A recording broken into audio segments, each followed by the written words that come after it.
ইরানের অস্ত্রাগার ও তেলের স্থাপনা লক্ষ্য করে ইসরায়েলের অব্যাহত হামলা, তেহরানের ভারী ক্ষেপণাস্ত্রের আঘাতে তেল আবিবে ভূগর্ভস্থ বাংকার ধ্বংস।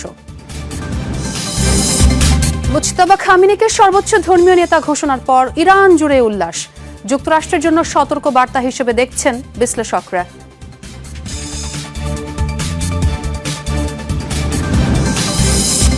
ইরানের উদ্দেশ্যে রওনা দিয়েছে রাসায়নিকবাহী চীনের দুটি কার্গো জাহাজ। থাকতে পারে বিপুল পরিমাণ সোডিয়াম পারক্লোরেট, যা ব্যবহৃত হয় ক্ষেপণাস্ত্র তৈরিতে।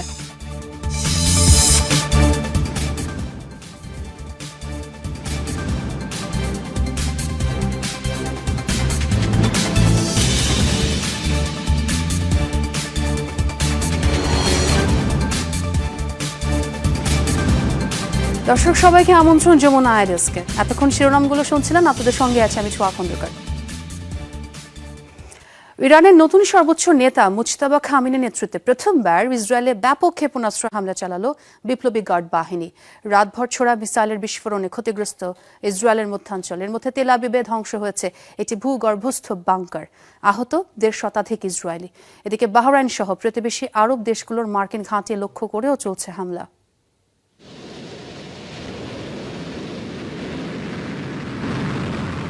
ইসরায়েলি ভূখণ্ড লক্ষ্য করে ছুটে চলেছে একের পর এক ইরানি মিসাইল। দেশটির নতুন সর্বোচ্চ ধর্মীয় নেতা মুজতবা খামেনির নির্দেশে প্রথমবারের মতো ইসরায়েলি ভূখণ্ডে হামলা চালালো ইরানের বিপ্লবী গার্ড বাহিনী।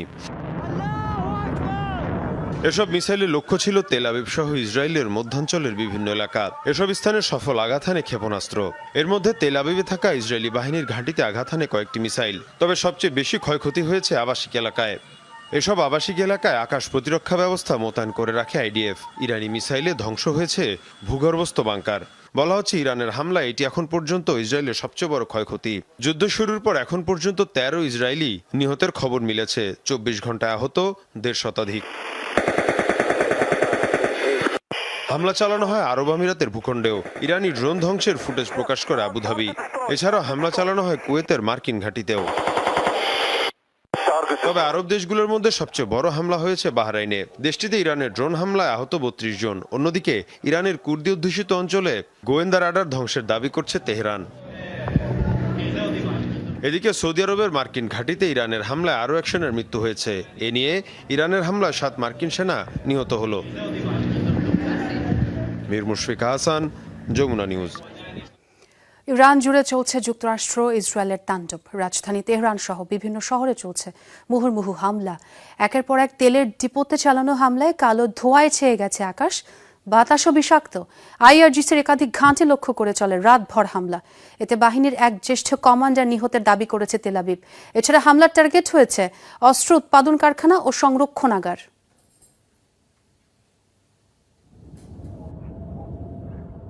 ক্রমে বিষাক্ত হয়ে উঠছে তেহরানের বাতাস। একের পর এক দেশের আইন আদালতের ব্যাপার। তো যেহেতু মাত্র এই ঘটনাটা ঘটেছে, আমরা কূটনীতির মাধ্যমে চেষ্টা করছি। কনসুলার অ্যাক্সেস আমরা চেয়েছি, আমার রুলস অফ প্রসিজার আমাদের ফলো করতে হবে। আমরা সেটাই আমরা করছি। তো আমাদের অপেক্ষা করতে হবে বিআরটিএ এই যাদের দায়িত্ব রয়েছেন যে জায়গাগুলোতে, সেই হলো মিলিতভাবে আমরা যেন একটা উন্নত একটা ঈদের যাতায়াত ব্যবস্থা নির্বিঘ্ন করতে পারি, সেই অনুরোধ রেখে আমরা এটা মোটিভেশন সভা, এটা আমরা দায়িত্ব ভাগ করে নিচ্ছি স্বপ্রণোদিতভাবে। সাংবাদিক মিশনারি গার্ডের একাধিক ঘাঁটি আক্রান্ত হয়েছে পুলিশের কার্যালয় এবং আধা সামরিক বাহিনীর কমান্ড সেন্টার। ইস্পাহানে আইআরজিসির সিনিয়র নেতা আলী হাশেমিকে হত্যার দাবি করেছে ইসরায়েল। অঞ্চলটিতে বিপ্লবী গার্ডের ডেপুটি কমান্ডার ছিলেন তিনি। নিহত আয়াতুল্লাহ আলী খামেনির আরও এক সহযোগীকেও হত্যা করা হয়েছে। এছাড়া ইরানের রকেট ইঞ্জিন উৎপাদন কারখানা এবং ব্যালিস্টিক ক্ষেপণাস্ত্রের কয়েকটি লঞ্চিং সাইটেও বিমান হামলা চালানোর দাবি করেছে আইডিএফ। রেজবানা সায়মা, যমুনা নিউজ। ইরানের সাথে যুদ্ধে লেগে যেতে পারে দীর্ঘ সময়, এমনটা শঙ্কা ইসরায়েলের। আর তাই প্রতিরক্ষা বাহিনী আইডিএফকে ধৈর্য ধারণ করতে বলেছেন সেনাপ্রধান ইয়াল জামের। রোববার বাহিনীটির শীর্ষ পর্যায়ের কমান্ডারদের সঙ্গে এক গোপন বৈঠকে এমন সতর্কবার্তা দেন তিনি। বলেন, 2 বছরেরও বেশি সময় ধরে সংকটাপন্ন পরিস্থিতির মধ্য দিয়ে যাচ্ছে ইসরায়েল। চলমান সংকটে এই মুহূর্তে সেনাদের সবচেয়ে বেশি ধৈর্য ধারণ ও অধ্যাবসায়ের পরিচয় দিতে হবে বলে উল্লেখ করেন ইসরায়েলি সেনাপ্রধান। যুক্তরাষ্ট্র ইসরায়েলের সাথে তীব্র শক্তিতে টানা টানা 6 মাস যুদ্ধ চালিয়ে যেতে পারবে বলে একদিন আগেই হুঁশিয়ারি দেয় ইরানের রেভলিউশনারি গার্ড আইআরজিসি। ইরানের সর্বোচ্চ নেতা হিসেবে আনুষ্ঠানিকভাবে মুজতাবা খামেনির নাম ঘোষণা করল দেশটির অ্যাসেম্বলি অব এক্সপার্টস। যুক্তরাষ্ট্র ইসরায়েলের যৌথ হামলায় নিহত আয়াতুল্লাহ আলী খামেনির দ্বিতীয় ছেলে তিনি। ৮৮ সদস্যের বিশেষজ্ঞ প্যানেলের ভোটে নির্বাচিত হয়েছেন। সর্বোচ্চ নেতা বাছাইয়ের বিষয়ে আগে সিদ্ধান্ত হলেও যুদ্ধ পরিস্থিতির কারণে আনুষ্ঠানিক ঘোষণায় বিলম্ব করেছে তেহরান। সর্বোচ্চ নেতার প্রতি আনুগত্য ঘোষণা করেছে দেশটির সেনাবাহিনী, রেভলিউশনারি গার্ড, আইআরজিসি সহ শীর্ষ নেতারা। রাষ্ট্রীয় গণমাধ্যমে প্রকাশিত বিবৃতিতে মুজতাবা খামেনিকে জ্ঞানী, ধার্মিক ও বুদ্ধিদীপ্ত আখ্যা দেয়া হয়। বিশেষজ্ঞ প্যানেলের সিদ্ধান্তকে যথাযথ আখ্যা দিয়েছেন পার্লামেন্ট স্পিকার। ঐক্যের ডাক দিয়েছেন ন্যাশনাল সিকিউরিটি কাউন্সিলের প্রধানও। সর্বোচ্চ নেতার প্রতি আনুগত্য প্রকাশে জনগণের প্রতি আহ্বান জানিয়েছেন ইরানের শীর্ষ নেতারা। নতুন সর্বোচ্চ ধর্মীয় নেতাকে পেয়ে উল্লাসে মাতোয়ারা ইরানিরা। উল্লাস আনন্দ মিছিলের মধ্য দিয়ে খামেনি পুত্রকে স্বাগত জানিয়েছেন ইসলামী প্রজাতন্ত্রের অনুসারীরা। মুজতাবা খামেনির নাম আনুষ্ঠানিকভাবে ঘোষণা দেওয়ার পরপরই রাজধানী তেহরান সহ বিভিন্ন স্থানে খুশিতে রাস্তায় নামেন হাজার হাজার মানুষ। তবে বেশ কিছু স্থানে খামেনি বিরোধী বিক্ষোভও হয়েছে। Ayatollah Syed Mojtaba Hosseini Khamenei. রাষ্ট্র টেলিভিশনে আনুষ্ঠানিক ঘোষণা হচ্ছে ইরানের নতুন সর্বোচ্চ নেতার নাম। ইসরায়েল যুক্তরাষ্ট্রের যৌথ হামলার শঙ্কা উপেক্ষা করে পথে নেমে আসে লাখো লাখো মানুষ, মেতে ওঠেন উল্লাসে। এক সপ্তাহের দীর্ঘ প্রতীক্ষার পর সর্বোচ্চ ধর্মীয় নেতা হিসেবে আনুষ্ঠানিকভাবে নাম ঘোষণা করা হয় মুজতাবা খামেনির। ইরানের পতাকা আর খামেনির ছবি হাতে চলছে আনন্দ মিছিল। নতুন নেতৃত্বের হাত ধরে শত্রুর বিরুদ্ধে লড়াইয়ে আরও এগিয়ে যাবে ইরান, এমনটাই আশা দেশটির সাধারণ মানুষের। পুরো এক সপ্তাহ অপেক্ষার পর আমরা খুবই আনন্দিত যে এখন নেতা নির্বাচিত হয়েছেন। এখন আমরা নিশ্চিত যে তার নেতৃত্বে ইরান এগিয়ে যাবে। তিনি সর্বোচ্চ নেতা নির্বাচিত হয় আমি খুব খুশি। আমি বিশ্বাস করি তিনি শিয়া জাতির নেতৃত্ব দেওয়ার জন্য সবচেয়ে যোগ্য। আয়াতুল্লাহ আলী খামেনির মৃত্যুর পর সর্বোচ্চ নেতার পদে মুজতাবা খামেনি ছিলেন দেশটির মানুষের পছন্দের তালিকায় শুরুর দিকে। আনুষ্ঠানিক ঘোষণার আগেই তাই আলোচনার শীর্ষে ছিল খামেনি পুত্রের নাম। এটি ছিল এক গভীর আনন্দ। আমরা সত্যি বুঝতে পারছিলাম না যে আমাদের নেতার মৃত্যুতে শোক করব নাকি নতুন নেতা নির্বাচনের আনন্দ করব। সে অনেকটা তার বাবার মতো। সম্ভাব্য সকল প্রার্থীর মধ্যে তিনিই ছিলেন সবচেয়ে যোগ্য। তবে ভিন্ন চিত্র দেখা যায়। নতুন সর্বোচ্চ নেতার নাম ঘোষণার পর বিক্ষোভ করে সরকার বিরোধীরা। মুজতাবার মৃত্যু কামনা করে স্লোগানও দেওয়া হয়। অস্মিতা বিশ্বাস, যমুনা নিউজ। মুজতাবা খামেনিকে ইরানের সর্বোচ্চ নেতা হিসেবে বাছাইকে যুক্তরাষ্ট্রের জন্য সতর্ক বার্তা হিসেবে দেখছেন বিশ্লেষকরা। বলা হচ্ছে এই সিদ্ধান্তের মাধ্যমে মার্কিন চাপের কাছে নতি স্বীকার না করার বার্তা দিচ্ছে তেহরান। স্পষ্ট করেছে শীর্ষ নেতৃত্ব ধ্বংসের পরও পশ্চিমাদের সাথে দর কষাকষির ইচ্ছে তাদের নেই। ইরানের ক্ষমতার কাঠামোতে কট্টরপন্থীদের অবস্থান আরও শক্ত হয়েছে বলে মনে করছেন অনেক বিশ্লেষক। ইরানের সরকারি কোনো পদে কাজ করেনি মুজতাবা খামেনি। জনসম্মুখে ভাষণ, এমনকি সাক্ষাৎকারও দেননি। কিন্তু দশকের পর দশক সর্বোচ্চ নেতার ঘনিষ্ঠদের মাঝে থাকায় শাসন ক্ষমতায় তার যথেষ্ট প্রভাব ছিল বলে ধারণা করা হতো। সে কারণেই বাবা আয়াতুল্লাহ খামেনির উত্তরসূরি হিসেবে বারবারই আলোচনায় এসেছে মুজতাবার নাম। যদিও এ বিষয়ে ঘোরতর আপত্তি ছিল স্বয়ং আলী খামেনির। বংশগত শাসনের অবসানের লক্ষ্যেই হয়েছিল 1979 সালের ইসলামিক বিপ্লব। তাই আদর্শগত কারণেই ইরানের সর্বোচ্চ ক্ষমতার আসনে ছেলেকে রাখতে চাননি আলী খামেনি। ভাগ্যের পরিক্রমায় দেশের কঠিন এক মুহূর্তে মুজতাবা খামেনিকে সর্বোচ্চ নেতার আসনে নির্বাচিত করেছেন ইরানের অ্যাসেম্বলি অব এক্সপার্টস। বিশ্লেষকরা বলছেন আলী খামেনি পুত্রকে বাছাইয়ের মধ্য দিয়ে ডোনাল্ড ট্রাম্পের চাপের রাজনীতিকে প্রত্যাখ্যান করেছেন বর্তমান দায়িত্বশীলরা।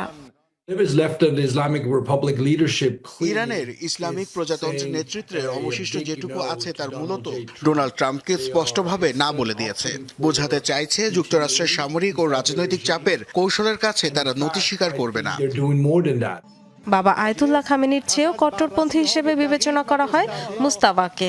ঘরে বাইরের সর্বোচ্চ চাপে থাকা প্রশাসনের দায়িত্ব নেয়ার পর এবার ভিন্ন কৌশল নেবেন কিনা তা এখন বড় প্রশ্ন। মুস্তাফা খামেনি মূলত ইসলামিক ব্যবস্থার আদর্শিক কেন্দ্র থেকে উঠে আসা, অভ্যন্তরীণ ও বিদেশি প্রতিপক্ষের বিরুদ্ধে শক্তি প্রয়োগে বিশ্বাসী। 20 বছরেও সংস্কারপন্থী মত প্রকাশ করেননি। সামনে কোন পথ বেছে নেবেন সেটা বড় প্রশ্ন। তবে এমন কিছু সম্ভবত করবেন না যা আত্মসমর্পণ মনে হয়। শীর্ষ নেতাদের মৃত্যুর পরও ইরানের শক্ত কাঠামো প্রমাণ করছে শাসন ক্ষমতায় কট্টরপন্থীদের অবস্থান পাকাপোক্ত হয়েছে আরও। তাই ইরানে যে রাজনৈতিক পরিবর্তনের আকাঙ্ক্ষা ডোনাল্ড ট্রাম্প করেছিলেন তা সহসাই বাস্তবায়িত হচ্ছে না বলেই মনে করছেন বিশ্লেষকরা। ডরথি তাসরিন, যমুনা নিউজ। যুক্তরাষ্ট্রের অনুমোদন ছাড়া টিকতে পারবেন না ইরানের সর্বোচ্চ নেতা, আর এমন মন্তব্য করেছেন মার্কিন প্রেসিডেন্ট ডোনাল্ড ট্রাম্প। এবিসি নিউজকে দেওয়া সাক্ষাৎকারে বলেন, তার অনুমোদন ছাড়া কেউই ইরানের দীর্ঘস্থায়ী শাসক হতে পারবেন না। ট্রাম্প জানান, দেশটি আবার আগের অবস্থানে ফিরে যাক কিংবা একই কাজ করুক এমন হতে দেয়া যাবে না। পরমাণু অস্ত্র তৈরি করতে দেয়া যাবে না তেহরানকে। দেশটির নতুন সর্বোচ্চ নেতা প্রসঙ্গে ট্রাম্প বলেন, দেখা যাক কি হয়। এর আগে মুজতবা খামেনিকে গুরুত্বহীন নেতা বলেছিলেন মার্কিন প্রেসিডেন্ট। গত সপ্তাহে এক সাক্ষাৎকারে বলেছিলেন, ইরানে এমন কাউকে নেতা হিসেবে চান যিনি জনগণের মধ্যে ঐক্যের প্রতিষ্ঠা ও শান্তি ফেরাতে পারবেন। ইসরায়েল, ইরান ও যুক্তরাষ্ট্রের ত্রিমুখী সংঘাত কেবল ভূ রাজনীতিতে সীমাবদ্ধ নয়, বরং তার রূপ নিয়েছে এক ভয়াবহ জ্বালানি যুদ্ধে। পারস্য উপসাগরের সরু জলপথ হরমুজ প্রণালী অচল হয়ে পড়ায় বিশ্ববাজারে তেলের দাম ব্যারেল প্রতি $115 ছাড়িয়েছে। ধারণা করা হচ্ছে যুদ্ধের জেরে এবার তা $150 রেকর্ড স্পর্শ করবে। এই আজ সরাসরি এসে পড়বে বিশ্ব অর্থনীতিতে। ইরাক, সংযুক্ত আরব আমিরাত ও কুয়েতের মতো বড় উৎপাদক দেশগুলো উৎপাদন কমিয়ে দেয়। জ্বালানি সরবরাহের চেইনটি আরও দুর্বল হয়ে পড়েছে। 2020 সালে করোনা মহামারী শুরুর পর একদিনে এটি তেলের দামের সবচেয়ে বড় বৃদ্ধি। এর আগে গত সপ্তাহে দাম 28% বেড়েছিল। চলমান যুদ্ধ ও গুরুত্বপূর্ণ হরমুজ প্রণালী দিয়ে জাহাজ চলাচল প্রায় বন্ধ হয়ে যাওয়ার প্রেক্ষাপটে জ্বালানি তেলের এই অস্থিরতা। এই জ্বালানি সংকটের বড় ধাক্কা লেগেছে এশিয়ার পুঁজিবাজারে। আতঙ্কে শেয়ার বিক্রি শুরু করেছেন বিভিন্ন দেশের বিনিয়োগকারীরা।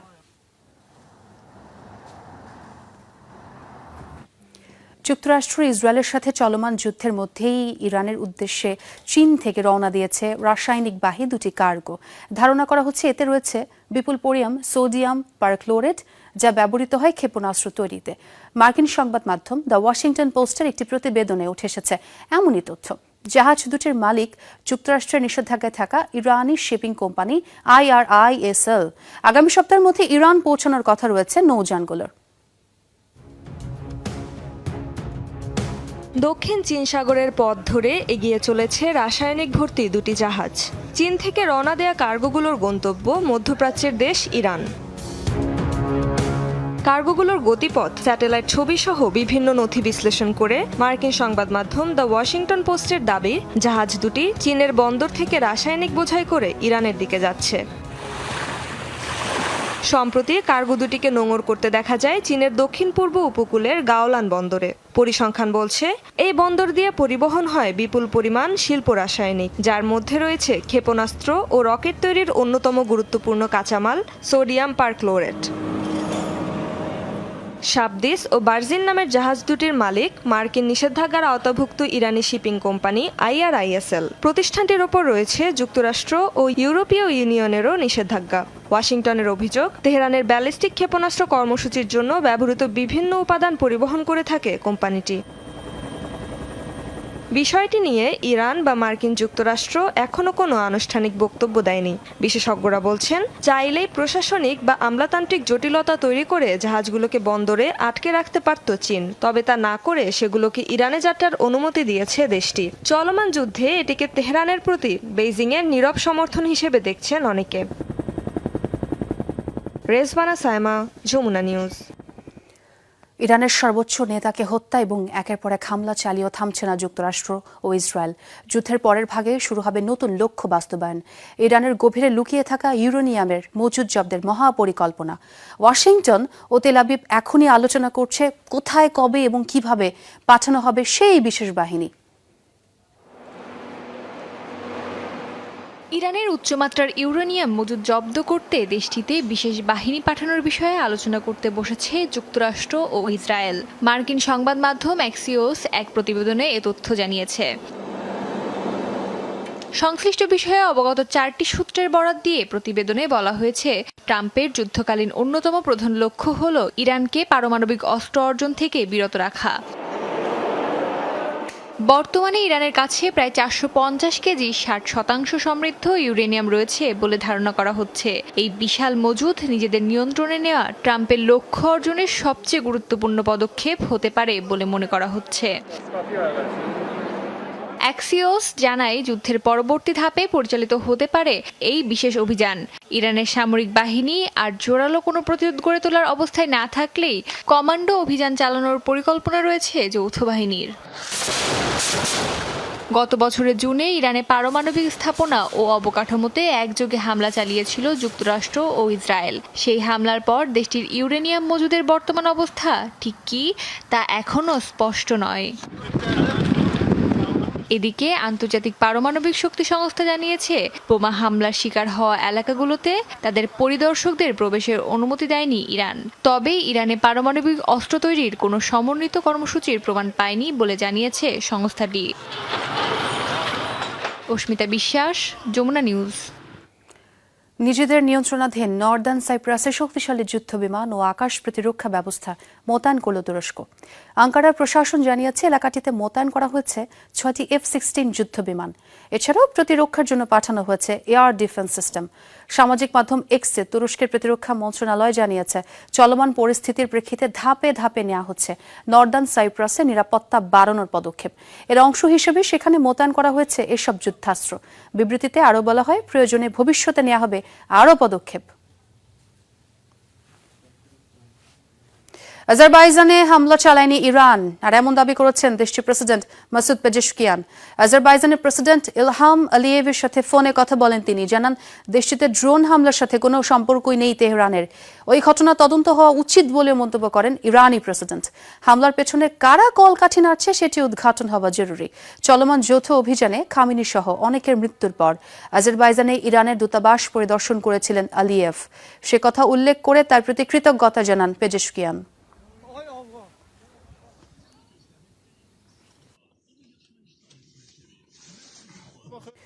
ইরান কখনই আত্মসমর্পণ করবে না বলে সাফ জানিয়ে দিয়েছেন দেশটির পার্লামেন্টের স্পিকার মোহাম্মদ বাঘের কালিবাফ। যুদ্ধের কয়েকদিন পরই তেহরান হার মানবে, মার্কিন প্রেসিডেন্ট ডোনাল্ড ট্রাম্পের এমন চিন্তাও বড় ভুল ছিল বলে মন্তব্য করেন তিনি। ইরানের সরকারি বার্তা সংস্থা IRN এর বরাতে কালিবাফ বলেন, নিঃসন্দেহে ইরানের জনগণ আত্মসমর্পণ করবে না, চালিয়ে যাবে লড়াই ও সংগ্রাম। সতর্ক করে বলেন, যুক্তরাষ্ট্র তেহরানে হামলার জন্য কোনো উপসাগরীয় দেশের সামরিক ঘাঁটি ব্যবহার করলে সেই দেশের বিরুদ্ধেও নেওয়া হবে প্রতিশোধমূলক ব্যবস্থা। IRGC এর দেয়া পূর্বের সতর্ক বার্তার কথাও মনে করিয়ে দেন স্পিকার। বলেন, অবকাঠামোর উপর হামলা চলতে থাকলে দ্বিধাহীনভাবেই মিলবে পাল্টা জবাব।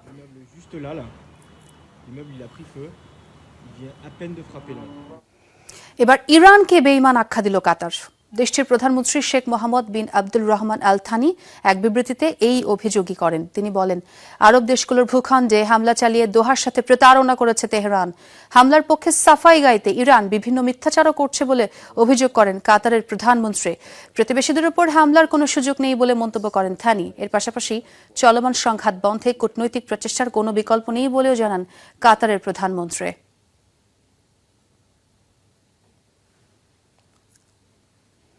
লেবাননের দক্ষিণাঞ্চলে ইসরায়েলি হামলায় আরও 6 জন প্রাণ হারিয়েছেন, আরও 31 জন আহত। রাজধানী বৈরুতে চলছে একের পর এক হামলা।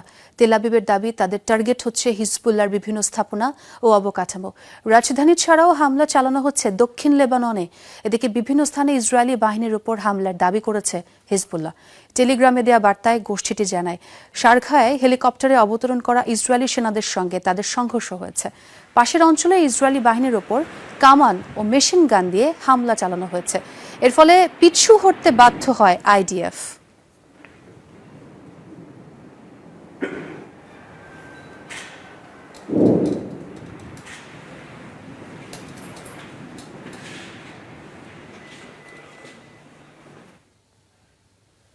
দর্শক, এ ছিল যমুনা আই ডেস্ক।